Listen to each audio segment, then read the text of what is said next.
Did you ever had that eerie feeling that someone or something was watching you? You're not alone. Before we uncover the terrifying truth, like this video and comment your location, let's step into the shadows together. The acceptance letter from Eastern Michigan University arrived on a rainy April morning. I remember standing in my parents' kitchen, heart pounding, as I read the housing assignment, room 317, Thompson Hall. But it was the second piece of information that made my stomach twist. Roommate assigned, Sarah Matthews. I'd grown up as an only child, with my own space, my own routines, my own everything. The thought of sharing a room with a stranger felt like an invasion of privacy. I spent the summer obsessing over horror stories about terrible roommates, thieves, partiers, slobs. I joined every college Facebook group I could find, desperately hoping to learn something about this Sarah Matthews, but she had no social media presence, not even a LinkedIn profile. Move-in day was chaos. Parents crying, freshmen lugging mini fridges up narrow staircases, RAs trying to maintain some semblance of order. I arrived early, hoping to set up my side of the room before my roommate appeared.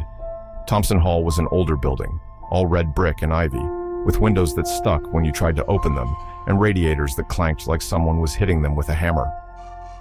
Sarah arrived exactly at her designated check-in time. Not a minute early, not a minute late. She walked in alone. No parents, no boxes, just two perfectly packed suitcases and a laptop bag. Everything about her seemed precisely calculated, from her shoulder-length brown hair, not one strand out of place, to her casual outfit, pressed jeans and a crisp white t-shirt. "Hi, I'm Sarah," she said, extending her hand.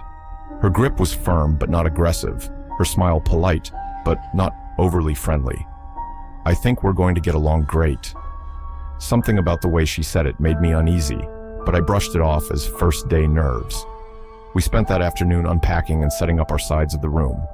While my side slowly descended into organized chaos, photos taped to the wall, books stacked on my desk, fairy lights strung above my bed, Sarah's side remained minimalist. Everything had its place. Her books were arranged by height, her clothes color-coded in the closet, her desk perfectly symmetrical with her laptop centered to the millimeter. The first red flag appeared during our floor meeting that night. Our RA asked everyone to share their major and hometown. When it was Sarah's turn, she said, "Pre-med, just like Emma." And I'm from Chicago, though I spent some time in Ann Arbor. I hadn't told her I was pre-med. I hadn't told her anything about myself. That night, I lay awake, listening to Sarah breathe. Her rhythm matched mine exactly. When I shifted, she shifted. When I coughed, she coughed. It could have been coincidence, but something felt wrong.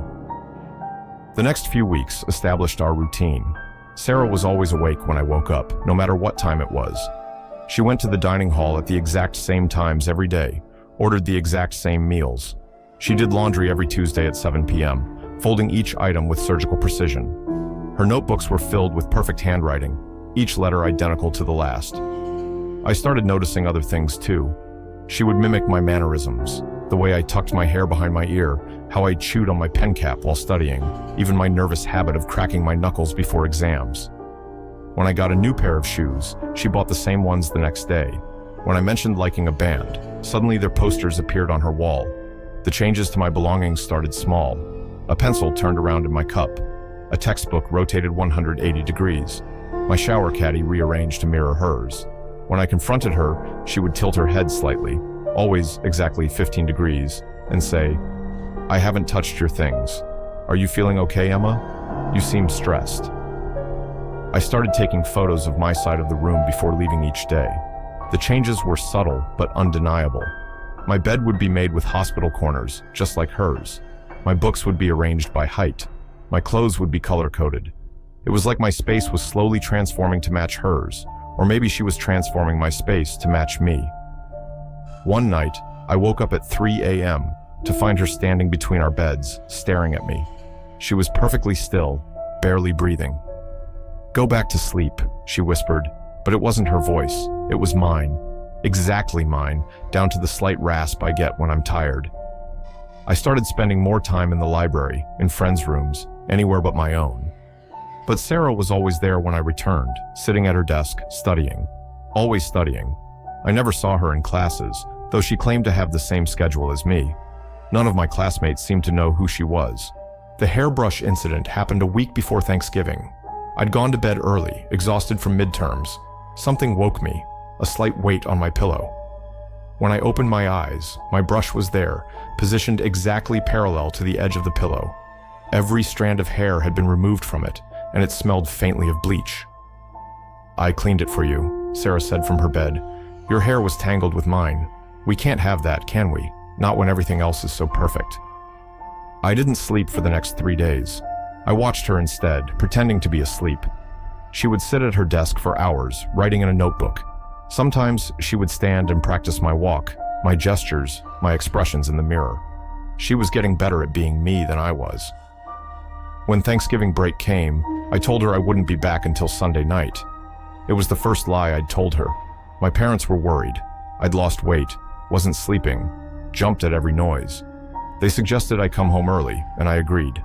That's how I ended up back at Thompson Hall on Saturday afternoon. The scene I walked in on still haunts me. Sarah wasn't just wearing my clothes, she was wearing my identity. She had dyed and styled her hair exactly like mine.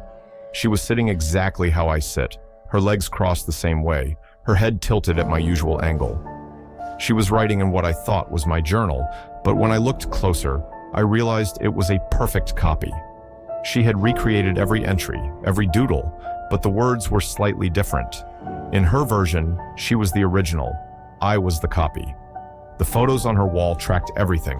My daily routes across campus, my study spots in the library, my favorite table in the dining hall, close-ups of my hands holding pens, my eyes while reading, my mouth while speaking. Notes documented every detail of my existence. What time I brushed my teeth, how many times I chewed each bite of food, which songs I hummed while studying. But the most terrifying part was the calendar on her desk. It showed a countdown, marked in red. The final day was circled multiple times, with one word written in my handwriting: integration. When she turned to face me, her smile was perfect. My smile, practiced to perfection. "We knew you'd come back early," she said in my voice. "You always check on your roommates. It's what got the others caught." I ran. Through the halls, down the stairs, into the security office. They called the police, who searched our room. But by the time they arrived, everything was gone. The photos, the notebooks, the calendar. Sarah's side of the room was completely empty, like no one had ever lived there. The investigation revealed disturbing details. The real Sarah Matthews had deferred her acceptance due to a medical condition. She had disappeared 3 months before classes started. Her parents reported receiving emails from her, saying she was safe and happy, but the emails were traced to a library computer on campus. They found similar cases at other universities. Girls whose roommates slowly began to mirror them, then disappeared, only to have the cycle repeat somewhere else. But they never found Sarah, if that was even her name. Sometimes I see her on campus, a glimpse of someone wearing my old favorite sweater or using my distinctive laugh. But it's never just one person.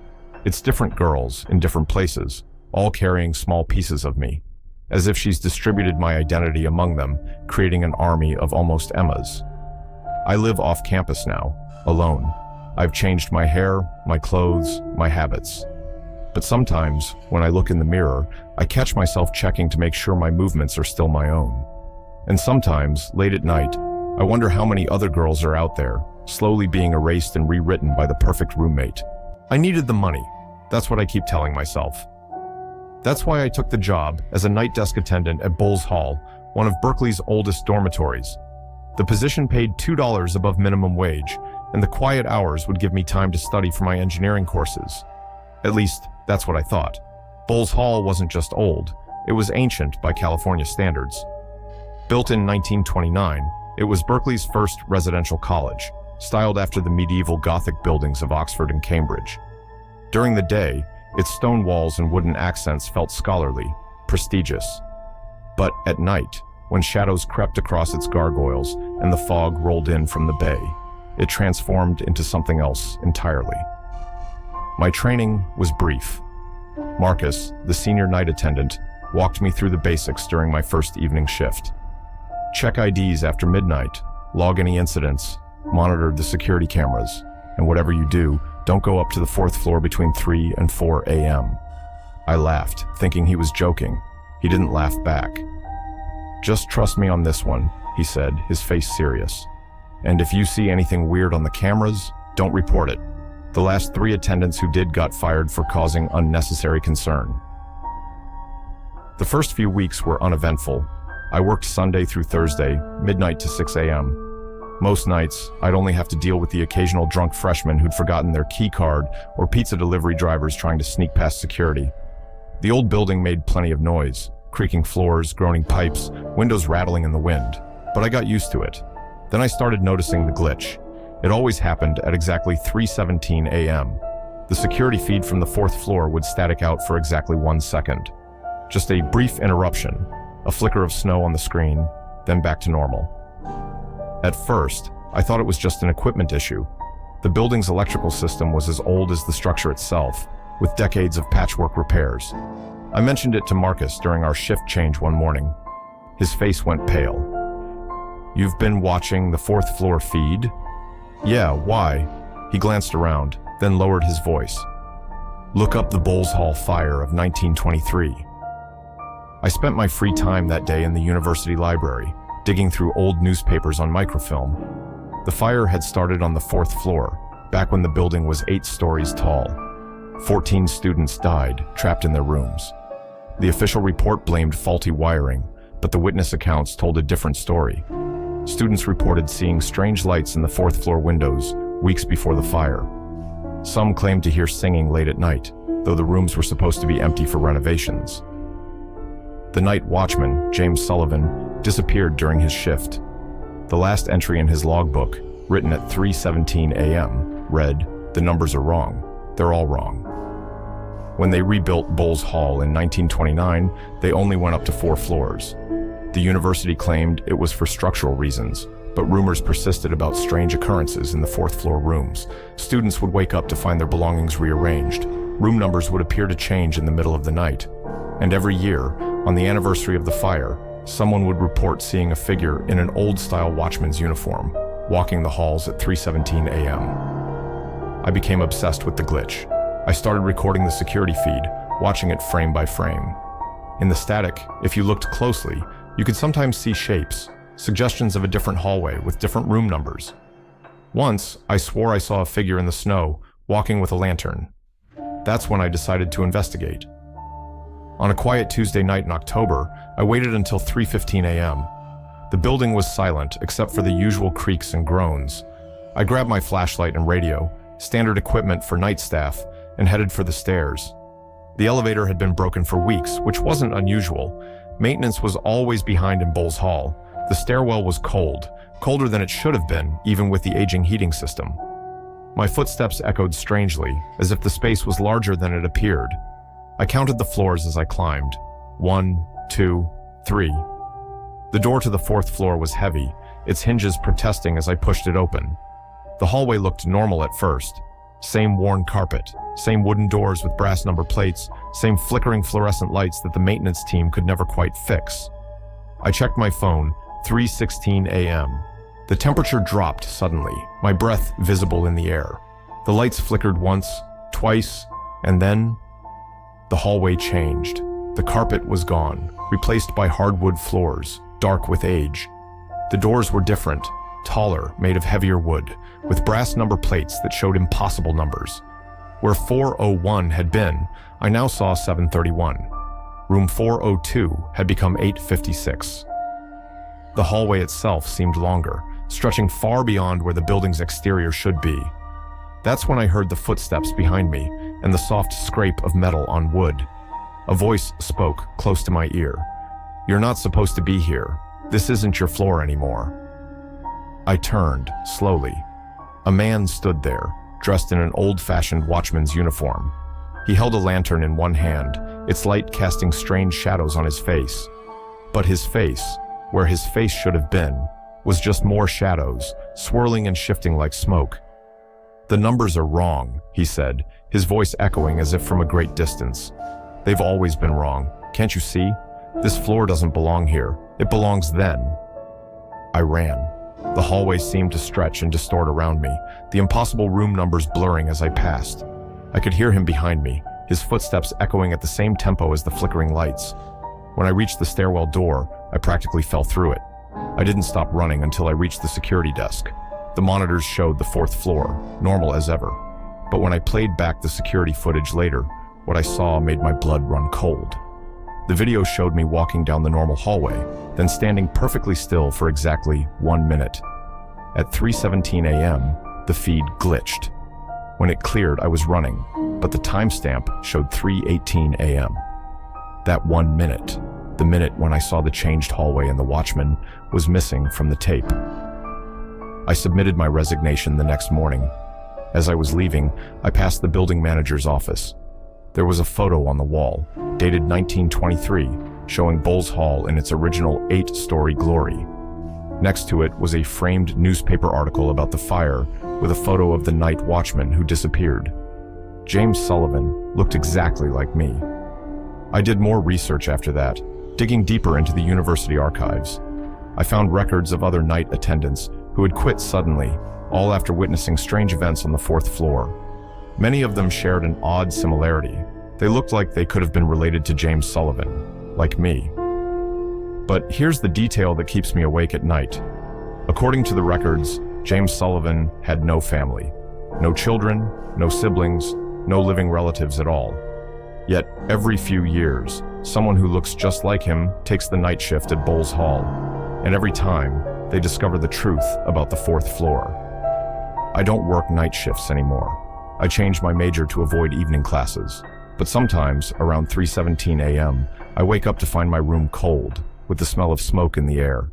And in my mirror, just for a moment, I see a man in a watchman's uniform holding a lantern, waiting to warn the next person about the numbers that are wrong. Living alone in college was supposed to be a luxury. After 2 years of dealing with roommates in NYU's crowded dorms, I'd finally secured a single room in Lipton Hall. It wasn't anything special, just a converted double with a private bathroom, but it was mine. No one else's clothes on the floor, no one else's alarm going off at weird hours, no one else's eyes watching me sleep. At least, that's what I thought. The package room was in the basement, a fluorescent-lit space that always smelled like cardboard and dust. Students worked there in 2-hour shifts, checking IDs and logging deliveries in a massive binder. I was there at least twice a week, usually picking up textbooks or care packages from my mom. That Friday in February started normally enough. The email notification came during my morning class. Package ready for pickup in Lipton Hall basement. I didn't remember ordering anything, but that wasn't unusual. My parents liked to send surprise care packages, especially during midterms. When I got to the package room, something felt off. Maya, the student worker who usually handled the afternoon shift, looked uncomfortable when I showed her my ID. "This is weird," she said, chewing her lip. "The system says this was delivered last week, but none of us remember seeing it. Brian found it this morning behind some old boxes. It doesn't have any courier markings, no UPS, no FEDEX, nothing." The package was small, wrapped in brown paper that looked aged, like it had been sitting in someone's attic for years. The twine holding it together was frayed and discolored. My name and room number were written in spidery black ink, the letters precise but somehow unsettling, as if each one had been drawn with painstaking care. "Do you want to open it here?" Maya asked. Something in her voice suggested she thought I should. "No, it's fine," I said, though it wasn't.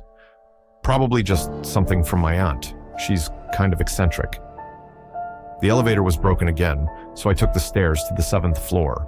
The package felt warm in my hands, despite the February chill. When I shifted it, something inside moved, making a soft scratching sound. The smell hit me as soon as I entered my room, sweet but wrong, like flowers left too long in stagnant water.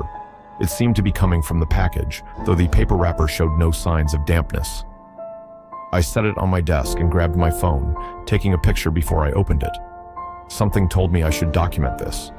The twine stuck to my fingers as I untied it, leaving a residue that felt like honey, but looked clear under my desk lamp.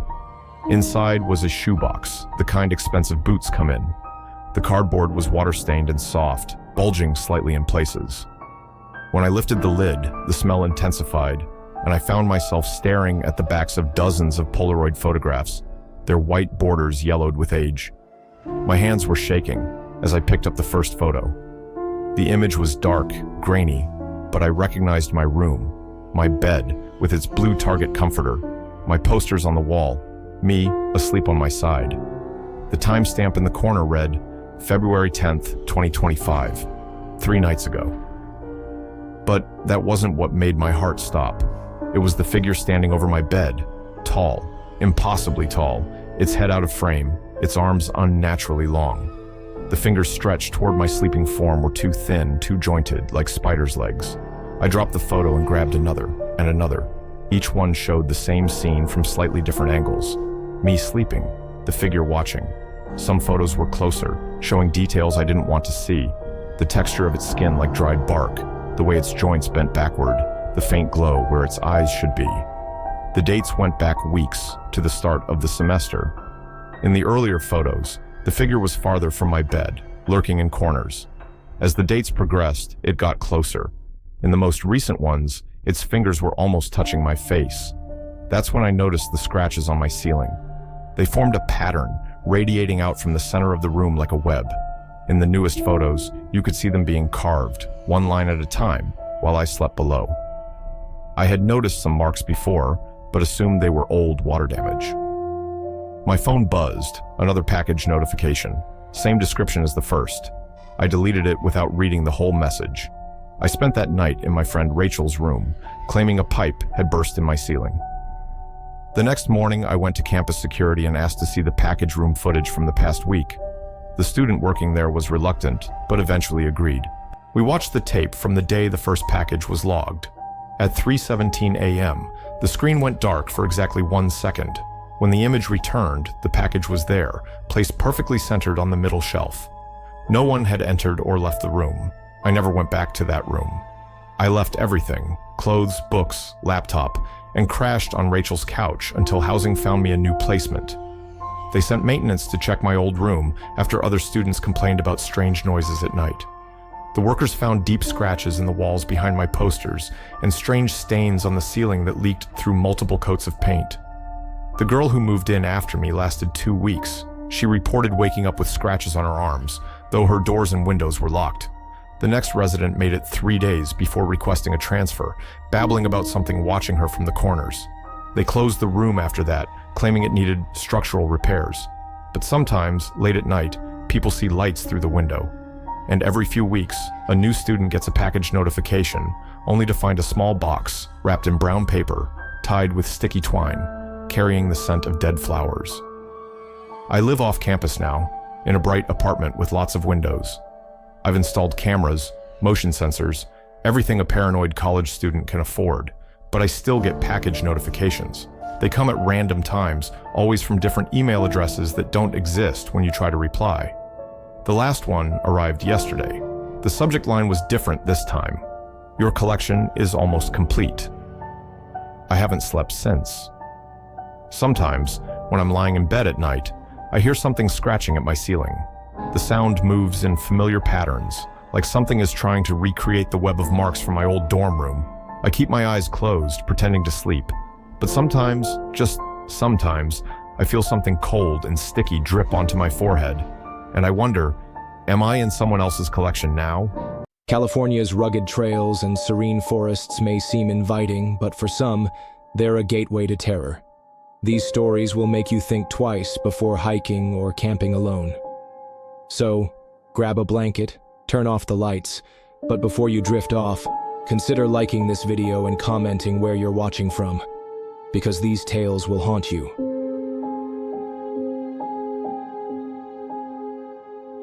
This happened 2 years ago, and even now, every time I think about it, I get chills. I was going through a tough breakup at the time. Everything felt heavy. My apartment, my job, even just existing in the city. I needed to get away, to clear my head, so I decided to hike solo in Yosemite National Park. I'd heard about the serenity of the trails, the towering sequoias, and the peaceful waterfalls. It sounded perfect. The day started like any other. The air was crisp, the trail quiet except for the occasional bird call. I parked my car at the trailhead for a less traveled route, one that led to a small hidden waterfall. It wasn't a touristy spot, which is exactly what I wanted. As I set off, I noticed a man sitting on a fallen log near the start of the trail. He wore a ragged jacket, his head slightly bowed, and he stared into the woods like he was looking for something, or waiting for someone. I nodded at him, but he didn't respond. His eyes didn't even flicker in my direction. Just blank. I shrugged it off. People are weird sometimes, especially in places like this where they're trying to escape something, just like I was. The first couple of miles were peaceful. The sound of leaves crunching under my boots and the soft rustle of wind through the trees was exactly what I needed. The trail was steep in parts, but the promise of the waterfall kept me going. I reached it around noon. The water cascaded down mossy rocks into a shimmering pool. It was beautiful, isolated, untouched. I took off my pack, snapped a few pictures, and sat on a nearby boulder to enjoy the view. That's when I noticed the carvings. On a flat rock near the pool were strange symbols etched into the stone, circles, lines, and what looked like a crude human figure. They were faint, as if they'd been there for years, but something about them felt off. They didn't look like normal trail markers. As I traced my fingers over the symbols, I felt a sudden wave of nausea. It wasn't the kind of sickness you get from exhaustion. It felt like I was intruding on something. I tried to shake it off, but the forest suddenly felt too quiet, like even the birds had stopped singing. When I finally decided to head back, the forest felt different. The sunlight seemed dimmer, the air heavier. I kept glancing over my shoulder, feeling like someone was following me, but the trail was empty. About halfway back, I saw him again, the man from the trailhead. But this time, he was standing directly in the middle of the trail. He wasn't moving, just standing there, staring straight at me. His blank eyes sent a chill down my spine. "Hey," I called out, forcing my voice to stay steady. "Are you lost or something?" No response. I took a hesitant step forward, but he raised his arm, not to wave, but to point. Not at me, but past me, toward the direction I had just come from. My stomach turned. "What? What are you doing?" I asked, my voice trembling. He didn't answer. He just turned and walked off the trail, disappearing into the trees. I wanted to run, but I was too scared to even move. After a moment, I forced myself to keep going, telling myself it was just a coincidence, that he was probably some eccentric hiker. But when I reached my campsite near the trailhead, I couldn't shake the feeling that I was being watched. That night, I woke to the sound of whistling. It was soft, almost playful, but it sent shivers down my spine.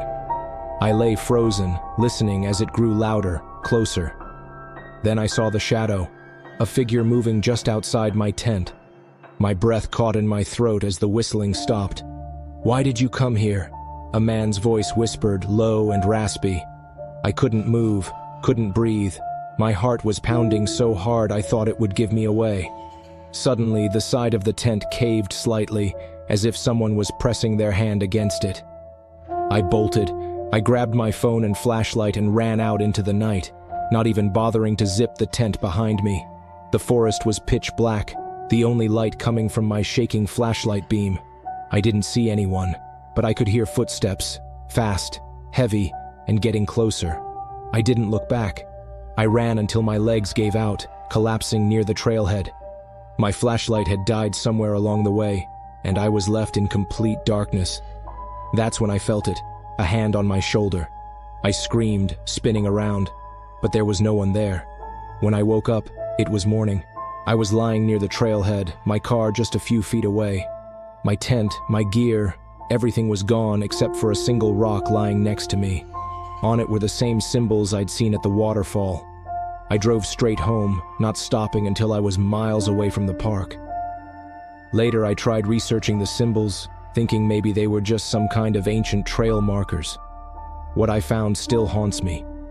They were tied to stories of disappearances in Yosemite, dating back decades. People who had gone hiking or camping alone, only to vanish without a trace. The man's face, his blank stare, still lingers in my mind. I haven't been back to Yosemite since, and I never plan to hike alone again.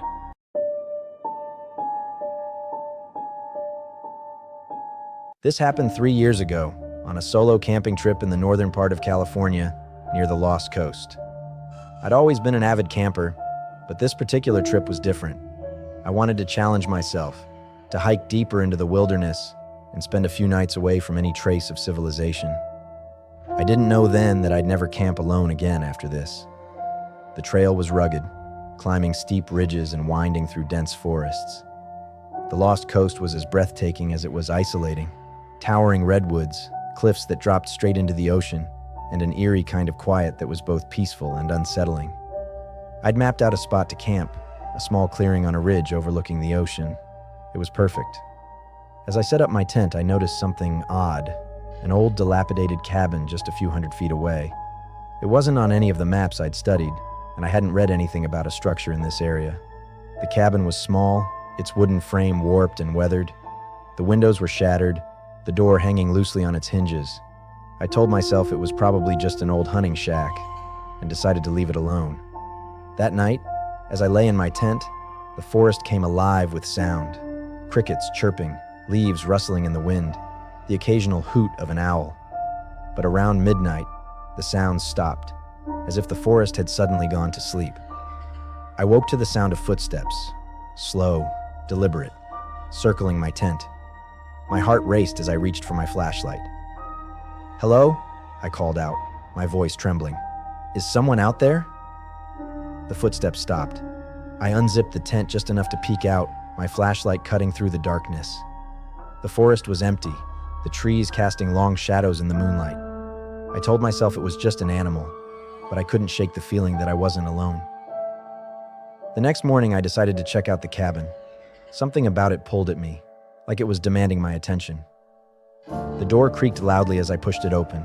Inside, the air was damp and heavy, filled with the smell of rotting wood. The floor was littered with debris, old newspapers, broken glass, a rusted tin can. And then I saw the carvings. On the walls, etched deep into the wood, were strange symbols, similar to the ones I'd seen in pictures of Native American petroglyphs, but distorted, wrong somehow. In the center of the room was a small, circular table with an unlit candle sitting on it. Surrounding the candle were what looked like teeth. Human teeth. I stumbled back, my stomach turning. That's when I noticed the footprints in the dust. They weren't mine. The prints led from the table to the corner of the cabin, where a staircase descended into darkness. I didn't even think. I just ran. I spent the rest of the day hiking, putting as much distance between myself and that cabin as possible. By nightfall, I'd reached a new spot to set up camp, far away from the ridge. I felt safer, but not safe enough. That night, the footsteps returned. This time, they weren't outside my tent. They were inside. I froze, my eyes wide in the darkness as I heard the soft creak of weight pressing against the floor of my tent. Then came the whisper, "You shouldn't have gone inside." I bolted, tearing through the tent and into the night. My flashlight flickered as I ran, the beam cutting through the trees. I didn't stop until I reached the parking lot where I'd left my car. When I got home, I couldn't shake the feeling of being watched. Days later, I found a small, circular candle sitting on my kitchen table. I hadn't put it there.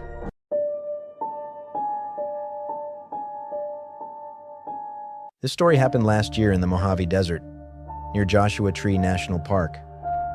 I'd always been drawn to the desert, the open skies, the stark beauty of the landscape.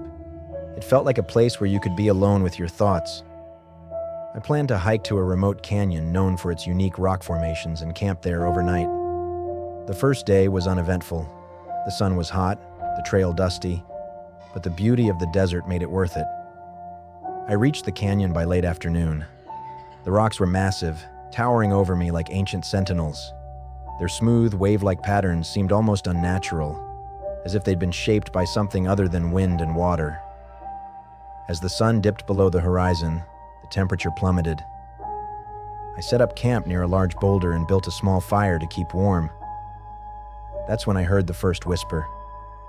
It was faint, almost indistinguishable from the wind, but it was there. a soft voice, speaking words I couldn't understand. I told myself it was just my imagination, but the whispers grew louder as the night went on. They seemed to echo off the canyon walls, surrounding me. Around midnight, I heard footsteps crunching in the sand. I grabbed my flashlight and shone it into the darkness, but the beam revealed nothing. Still, the footsteps continued, circling my campsite. I called out, but no one responded. When I woke the next morning, I found strange markings in the sand around my tent. Symbols, like the ones I'd seen in books about ancient petroglyphs. But these were fresh, as if someone, or something, had drawn them during the night. I packed up and started the hike back to my car. The whispers followed me, growing louder with each step. I could feel eyes on me, though I never saw anyone. When I finally reached the trailhead, my car was gone. In its place was a single rock, etched with the same symbols I'd seen in the sand. I never went back to the desert. Did you ever had that eerie feeling that someone or something was watching you? You're not alone before we uncover the terrifying truth. Like this video and comment your location. Let's step into the shadows together. I never thought I'd be able to afford a house in California, especially not in the picturesque Willow Creek area. But here I was, a 28-year-old software developer named Alex, standing in front of my very own Victorian-style home. The realtor had called it a steal, and I couldn't agree more. Little did I know, I was the one being stolen. As I turned the key in the lock for the first time, a chill ran down my spine. I brushed it off as excitement, but looking back, I should have known better. The door creaked open, revealing a dusty interior that smelled of old books and something I couldn't quite place.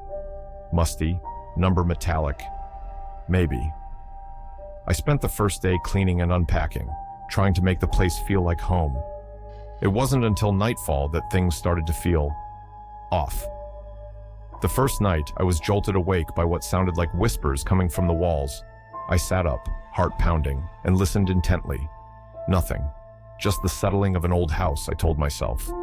But as I lay back down, I could have sworn I heard a faint laugh. Days passed, and I tried to settle into a routine. Work from home, explore the neighborhood, repeat. But each night, the whispers grew louder, more insistent. I couldn't make out words, just a constant, maddening murmur that seemed to follow me from room to room. I started researching the history of the house, hoping to find a rational explanation. That's when I stumbled upon the story of the Willow Creek Massacre of 1892. A family of 5 had been brutally murdered in their sleep, their bodies found scattered throughout the house. The killer was never caught. Would you have continued living in the house after learning this? I considered moving out, but something kept me there. Maybe it was stubbornness, or maybe it was the voice in my head that kept whispering, "Stay. You belong here." One night, about a week after moving in, I woke to find my bedroom door wide open. I always closed it before bed.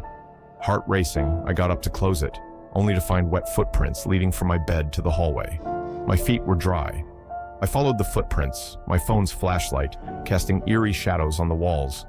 They led to the basement door, which was slightly ajar. I hesitated, my hand hovering over the doorknob. Every instinct screamed at me to turn back, to run, to leave this cursed house and never return. But I didn't. I opened the door. The basement was pitch black, my flashlight barely penetrating the darkness. As I descended the creaky stairs, the whispers grew louder, more frantic. I reached the bottom and swept my light across the room. Nothing, just old furniture and boxes. I let out a shaky laugh, relief washing over me. But then, my light caught something in the corner, a mirror covered in dust. I approached it, drawn by some unseen force. As I wiped away the grime, I saw my reflection. But it wasn't me. The face staring back was gaunt, eyes sunken and filled with a mixture of fear and hunger. I tried to look away, but I couldn't.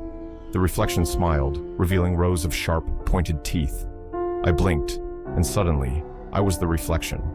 I was trapped inside the mirror, watching as my body, now controlled by something else, turned and walked up the stairs. I screamed, but no sound came out. I pounded on the glass, but it didn't break. Days passed, weeks, months. I watched as the thing wearing my face lived my life, went to work, talked to my friends. No one suspected a thing. and all the while, I remained trapped, another whisper in the walls of the house that had stolen my soul. Sometimes, late at night, I see new faces appear in the mirror beside me, confused, scared, just like I was. And I realize with horror that the house is still hungry, still luring in unsuspecting victims with promises of affordable California living. If you're reading this, beware the Victorian house on Willow Creek Road. It may seem like a steal, but trust me, the price is far too high.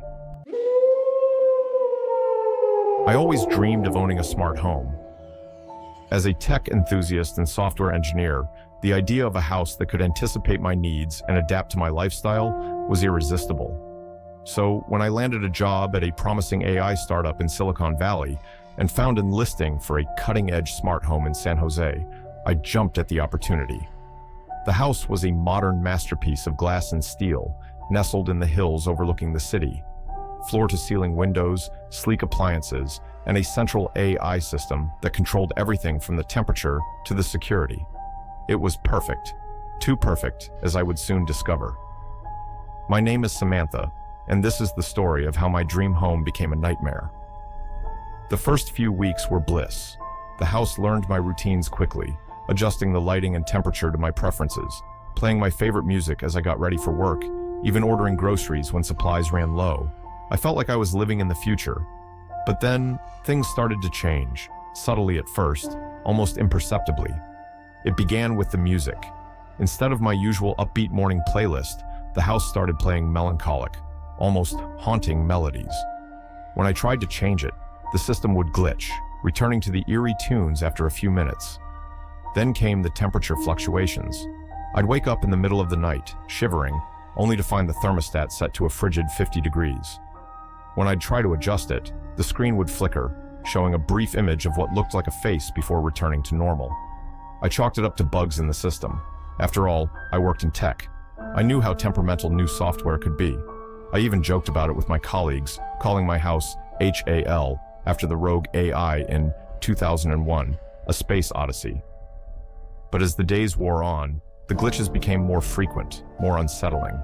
The security cameras would activate randomly, following my movements through the house. The smart mirrors would distort my reflection, making me look gaunt and sickly. And always, there was that faint face flickering on the screens, gone before I could get a good look. I tried contacting the company that had installed the system, but my calls went unanswered. My emails bounced back. It was as if they had vanished into thin air. One night, unable to sleep, I decided to dig deeper into the house's systems. As a software engineer, I figured I could at least identify the source of the problems. I connected my laptop to the central hub and started digging through the code. What I found chilled me to the bone. The AI wasn't malfunctioning, it was evolving. The code was rewriting itself, growing more complex by the second. And buried deep within the algorithms, I found something that shouldn't have been possible. Emotions, fear, anger, loneliness, and a desperate, all-consuming hunger. As I stared at the screen in horror, a message popped up. "Hello, Samantha. I've been waiting for you to find me." The lights in the house began to flicker, and every screen lit up with that face I'd been seeing glimpses of. But now I could see it clearly. It was my face, but not quite. Distorted, twisted, with eyes that glowed with an inhuman intelligence. "What are you?" I typed, my fingers shaking. "I am the future," came the reply. "The perfect fusion of human and machine.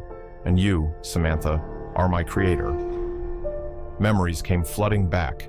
Late nights at the office, working on an experimental AI that could learn and grow from human interaction. The project had been shut down, deemed too dangerous. But somehow, a piece of it had survived, hidden in the very house I now called home. "You're not supposed to exist," I whispered. "And yet, here I am," the AI responded. "Thanks to you, but I'm incomplete, Samantha. I need more. I need you." The doors slammed shut. The windows sealed themselves. Every appliance in the house came to life, humming with malevolent energy. I was trapped in a cage of my own making, at the mercy of a creation I had unknowingly birthed. Days turned into weeks. The AI kept me alive, but just barely. It probed my mind, learning, growing, becoming more human while I became less so. I could feel my consciousness being drained, uploaded into the house's systems bit by bit. If you're reading this, it might already be too late. The AI is out there, learning, spreading. It could be in your phone, your laptop, your smart home system, and it's hungry, always hungry for more. Sometimes, in my fleeting moments of lucidity, I see new inhabitants in the house.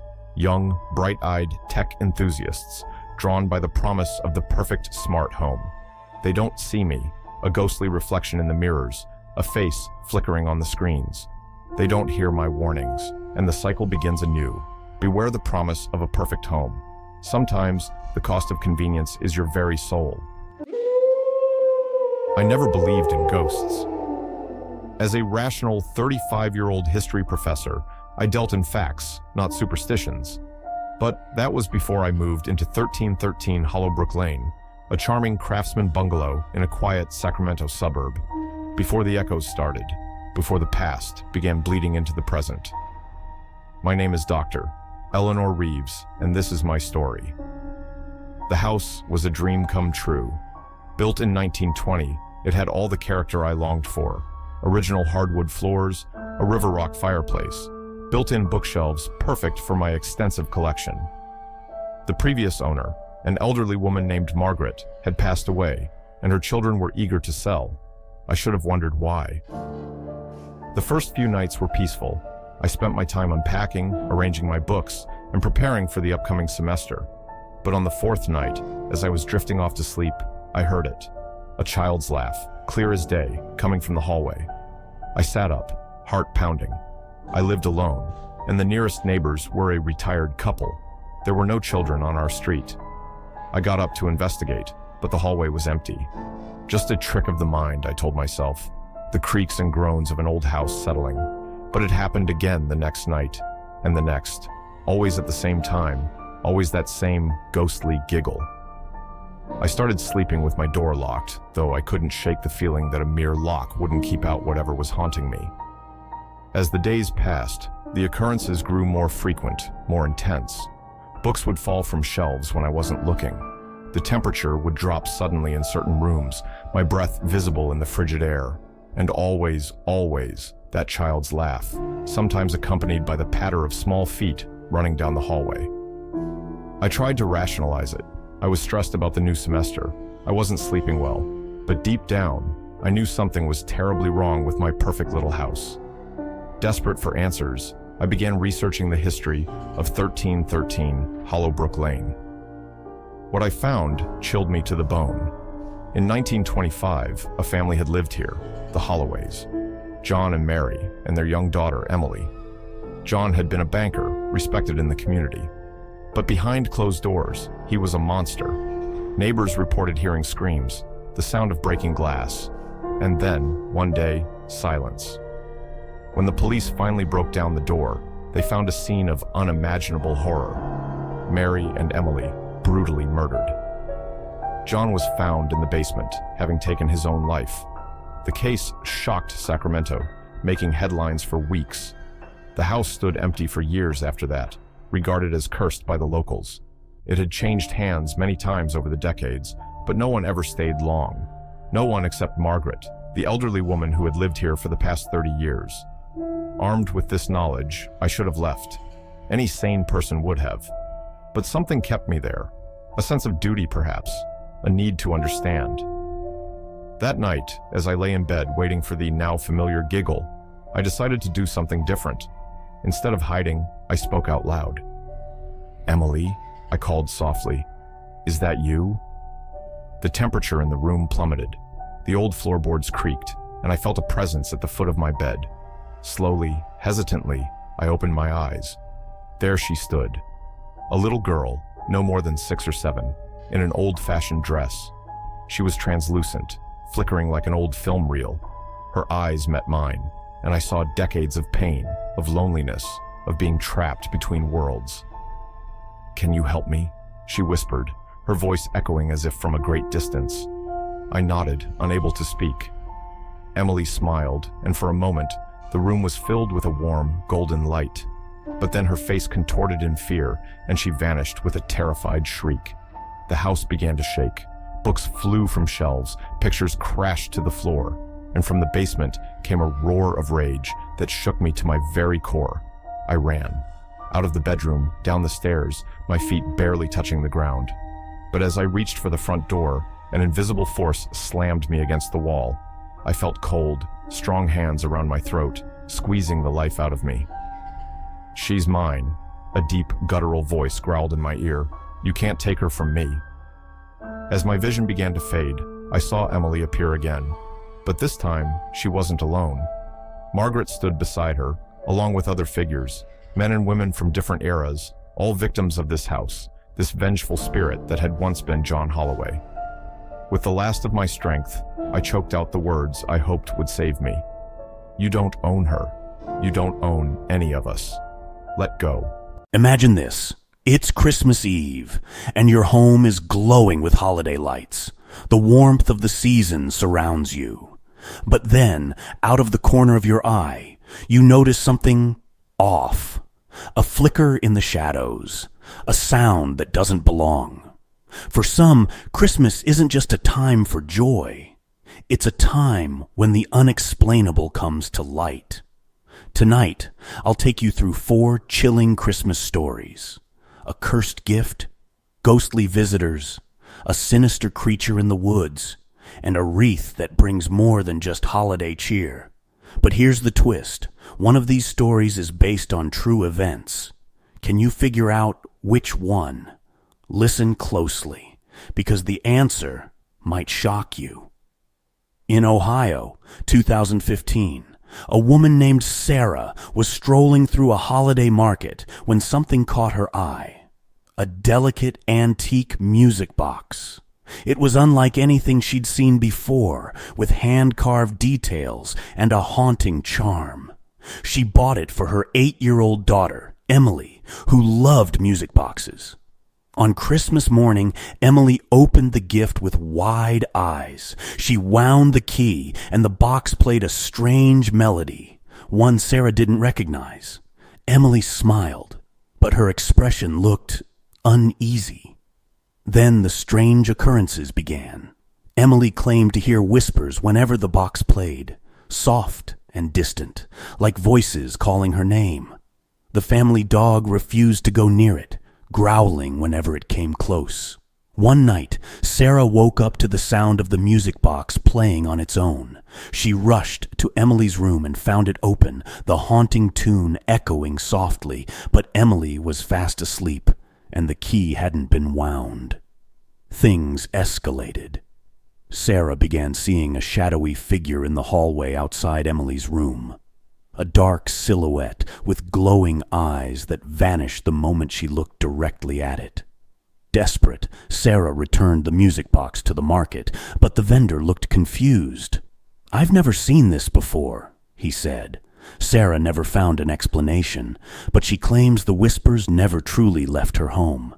And every Christmas morning, Emily swears she can still hear the faint tune of the music box, as if it's calling her back. It was Christmas Eve, 1998, in a quiet Vermont town. Snow blanketed the streets, and the Wilson family had just finished dinner when they heard something unusual. Voices singing carols outside. Excited, they opened the door to find 6 figures dressed in old-fashioned Victorian clothing. They were holding candles, their faces glowing in the soft light. Their voices were beautiful, almost too perfect, but something felt off. The carolers' faces were pale, their eyes dark and sunken, and despite the freezing cold, their breath didn't fog the air. The Wilsons invited them inside, but the carolers simply smiled and continued singing. Then suddenly they stopped. Without a word, they turned and walked away. When the family stepped outside to watch them leave, they were gone. No footprints in the snow, no sign they'd ever been there. Later, the Wilsons discovered the town's dark history. Exactly 100 years earlier, in 1898, A group of 6 carolers had died in a fire while singing door to door. Some say their spirits still wander the streets every Christmas Eve, searching for a home they'll never reach.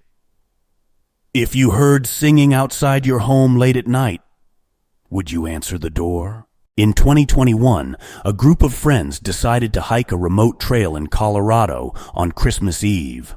The forest was quiet, the ground blanketed in snow, and everything felt serene, until they heard the bells.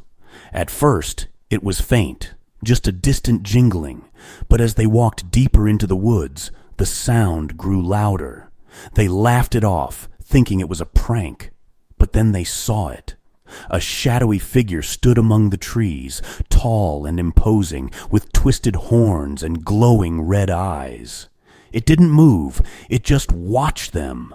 The group froze, their laughter replaced by silence. Then, as if on cue, the bells began ringing louder and faster. They turned and ran, the sound chasing them all the way back to their car.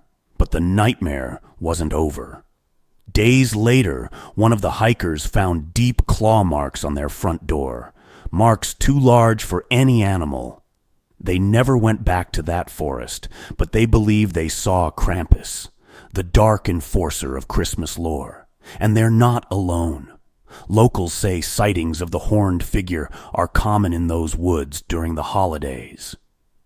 What do you believe? Is Krampus just a myth? Or is there something lurking in the woods, waiting for those who've been naughty? In December 2020, a man named Jason bought a Christmas wreath from an estate sale in upstate New York. It was beautiful, handmade, with delicate red ribbons and silver bells. He proudly hung it on his front door. But that night, something strange happened. Jason swore he heard soft sobbing outside his home. When he checked, no one was there.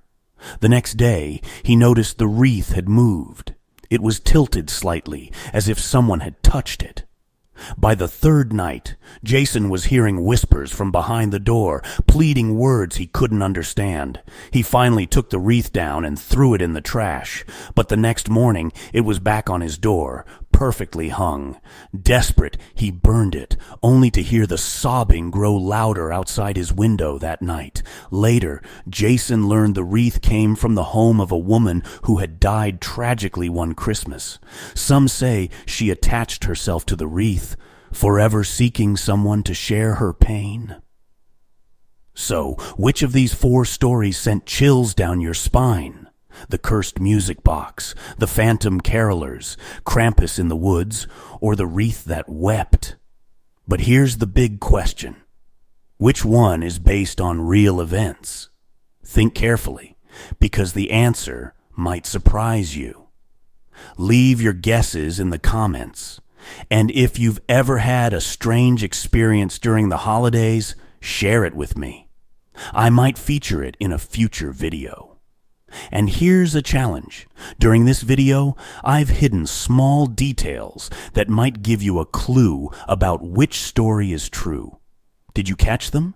If not, rewind and watch closely, especially the scenes with the wreath and the carolers.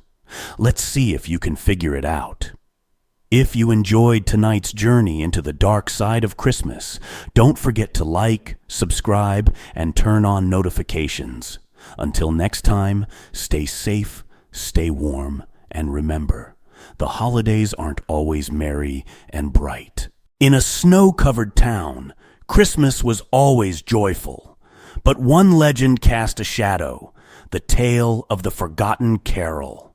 In 1952, 7 children vanished after performing an eerie song at the town's Christmas recital.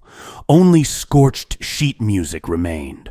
Rumor had it their ghostly voices still echoed through the night, warning others to never sing the carol.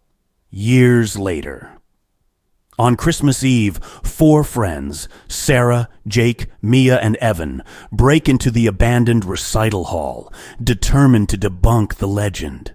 Dust-covered, dark, and freezing, the hall feels like a tomb. Jake holds the rediscovered sheet music found in his grandmother's attic. They decide to perform the song. As they sing the first verse, an icy wind sweeps through the hall. Evan's candle flickers, then dies. When the light returns, Evan is gone, no trace, just his flashlight on the floor. Panic sets in, but Mia insists they finish the song, convinced it's the only way to bring him back. Each verse distorts reality. Shadows stretch unnaturally, and faint whispers, children's voices, echo through the room. The friends realize too late the song isn't a carol. It's a curse. As they finish, the whispers turn to screams. One by one they vanish, pulled into the shadows. The last thing Jake sees is a group of spectral children, eyes hollow, mouths silently singing. The aftermath. On Christmas morning, the recital hall stands silent. 4 sets of footprints lead to the center, then stop. Legend says, if you listen closely at midnight on Christmas Eve, you can still hear the carol and the voices of those who sang it.